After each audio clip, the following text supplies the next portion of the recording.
Please like and subscribe. She drops down on her hands and knees, pleading with him to save their land. She insists that he must be aware of their state, arguing that he is everything to her, and begs him to help. Glenn retorts, saying that the land shows the hardships of a martial artist's life and questions why he should help someone who cannot contribute to the family. She argues that Glenn is still his grandson. Glenn counters, stating that he is the grandson she brought back after abandoning her family. He observes that all he can provide is the Zeke family name, and she should be grateful for that. As she continues begging, he orders for her to be taken away. As she is dragged out, her pleas to save the land echo, her cries ring out. Rags watches the scene unfold and sighs, accusing Glenn of being stubborn. He questions if honesty is such a difficult trait to possess and wonders why Glenn acts this way, despite asking for his thoughts on his grandson. Glenn dismisses these questions, wanting only the details. Rags then provides a summary, saying that Glenn's decision to expel some of the cold air will keep the boy's condition stable for the time being. But the boy's prospects of becoming a martial artist are almost zero. Regardless, Glenn says that as long as his grandson lives, he is content. When questioned about why he named the boy Ryan, Glenn takes a pause from sipping his tea and elaborates that the name holds more than its obvious meaning of shadow. He looks into his tea, reflecting that 1,000 years ago, the name had a different connotation. The scene moves forward, showing Sylvia feeding Raon a medicinal solution prepared by Rags. The medicine has a strong smell, but Raon seems appreciative of her efforts. Sylvia feels overwhelmed by his endurance, and the maid shares in her happiness. Holding Raon close, Sylvia attempts to soothe him. Raon admits that while the medicine tastes bitter, it is fire medicine, what he needs the most at this time. As heat dissipates the cold from his body, the scene shifts again. 2 years pass after the start of Ryan's training and medication, and he is shown to have achieved the first stage of his journey in the martial arts world, the Ring of Fire. Another 2 years pass, showing Ryan's daily routine, which involves playing with Sylvia and Helen during the day and training around midnight. Ryan, now 5 years old, successfully unlocks the second Ring of Fire. He smiles at his accomplishment while gazing at a status window. Only he can see, realizing that his mana senses have become more sensitive, possibly due to the advent of the status window. Rowan overhears Helen asking if she can do his laundry. Observing her going through his clothes, he realizes that she cannot see the status window. He shares that the window became visible only after he achieved the 1-star Ring of Fire. At first, he said he was curious about what it was. Turned out it was a system that allowed easy access to his current stats, which only he could see according to Helen's reaction. Although he was a 2-star, his stamina remained low due to a pre-existing curse. He mentioned that if it weren't for his medicine, progress over the last 5 years would have been difficult. Everyone in the annex had been ensuring his comfort, treating him with care whenever he was in pain, almost as if he were a prince. Being only 5, he felt there was no need to rush, expressing his sighs of frustration. The curse and low stamina were giving him trouble, making him tired with mere movement. Yet, in his previous life as the greatest assassin, with the realm of the forgotten, Ring of Fire, in his grasp, he viewed these issues as insignificant as dust in front of a deity. He was confident that once he mastered Zieghart's swordsmanship, he would become formidable. Considering the powerful Derek, though, he suggested taking things slow and seizing opportunities when they arise. One day, Sylvia entered the room and informed him about their visit to the main building, instructing him to prepare. The author at this point elaborates on the dynamics of the continent being governed by 6 emperors and 5 demons. The Zieghart family fell under the influence of the 6 emperors, who signify benevolent influence, while the 5 demons were the agents of chaos. There existed several powers beyond these, subject to a judgment ceremony to ascertain their nature, good or evil. Today was Sieghart's Judgment Day. Many people were present, and participants of the ceremony were being discussed at length. Sylvia's name cropped up, and she was referred to dismissively as an outcast. When she entered, she was met with disdainful glances. People expected Rowan, her son, to fail due to lowered standards. Rowan disliked the negative treatment towards his mother, and when he heard derogatory terms like shameless being used for her, it sparked anger in him. Sylvia tried to console him, asking him to just look at her. In silence, they waited for the patriarch to enter the room. The patriarch begins to enter the room, and Rion says that it's been a long time. Glenn takes a seat, and we see him looking down, and he says, "It seems like everyone is here." He motions his hand as a giant sword falls from the sky.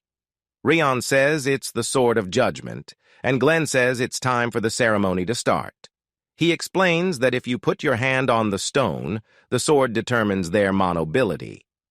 Some guy says they will begin with burning the Z card, and the kid says here as he does his exam. Rion explains how a child's mana ability remains stagnant after 4, and the ceremony that takes place to determine their mana ability is right here in the judgment ceremony. We see the burn get wind, and people are excited. Glenn tells him it's a good attribute for a swordsman, and then we see the next as a girl named Jornis Rion. Rion says he understands now that the further the mana travels up, the purer it is, and the man's attribute is shown by that tip of the sword, and this is how they determine talent. He also comments on how the people here value talent as much as their lives. He says he probably won't get good results, even with a 2-star Ring of Fire. He still has a lot of cold air inside of his circuits, but the results do not matter.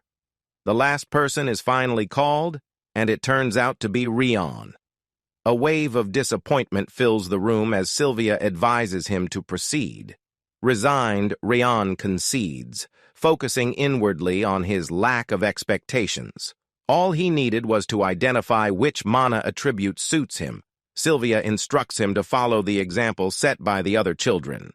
He acknowledges her and then releases a sigh. He lays his hands on the sword, and a vibrant orange light is emitted from it.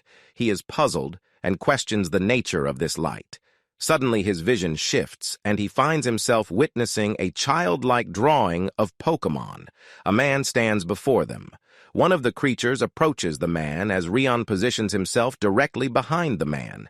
He wonders about the man's identity. The man raises his sword into the sky, a near reflection of the previous war scene. However, his face remains obscured. He swings the sword powerfully in a downward direction, killing the monsters in front of him and subsequently causing a massive explosion.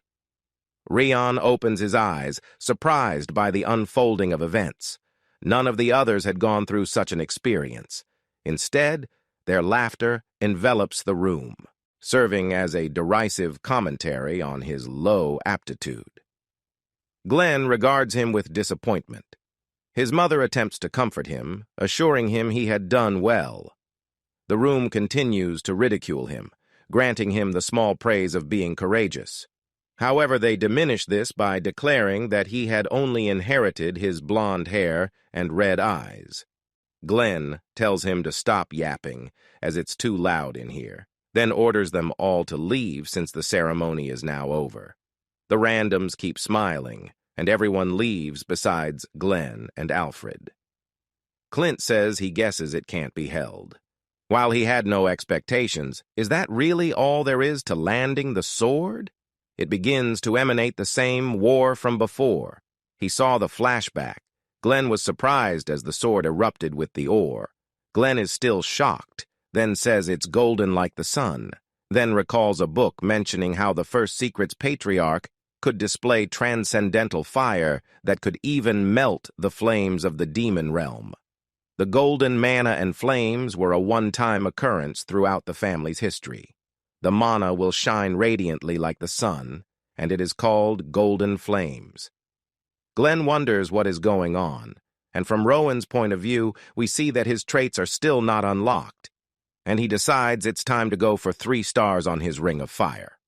We learned 7 years have already passed since the first judgment ceremony, so now he is 12.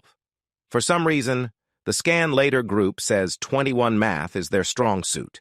Now he is able to reach the doorstep of the 3rd stage, and he would have been able to progress quicker if he could do something about the cold. His tolerance for water also increased to 2 stars, so the coldness has disappeared, and he decides to start physical training too. We hear his mother asking what he's doing here, saying he needs to get ready before they are late. It's now time for the 2nd judgment ceremony, so he'll need to see those annoying bastards again. It strips to the end of the ceremony. Rowan says that it ended much earlier than expected. Then Glenn calls out his name, saying he's sure he's received orders to attend basic training, so why has he not responded for an entire month?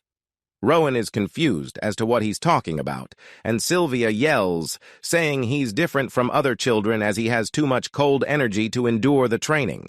In response to Glenn's claim that the land belongs to their family, with no exceptions for someone of the Z card name, she pleads for them to grant him some time.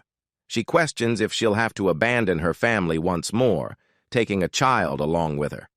As Glenn insists, she must accept her status as a Z card or D part. She feels a surge of panic. The room erupts in laughter with predictions of her departure, contrasting sharply with the grim consequences she would face if her mana circuits were destroyed a 2nd time. Her oppressors deride her as weak and pitiful. Lance comprehends why his mother is treated dismissively by the family. She had left them previously, only to return after her husband, his father, perished while she was pregnant. She had refined her martial arts skills, yet had nowhere to use them since she destroyed her energy core and mana circuits. It was no mystery to the rest of the family why they disdained someone who abandoned and then scurried back to them.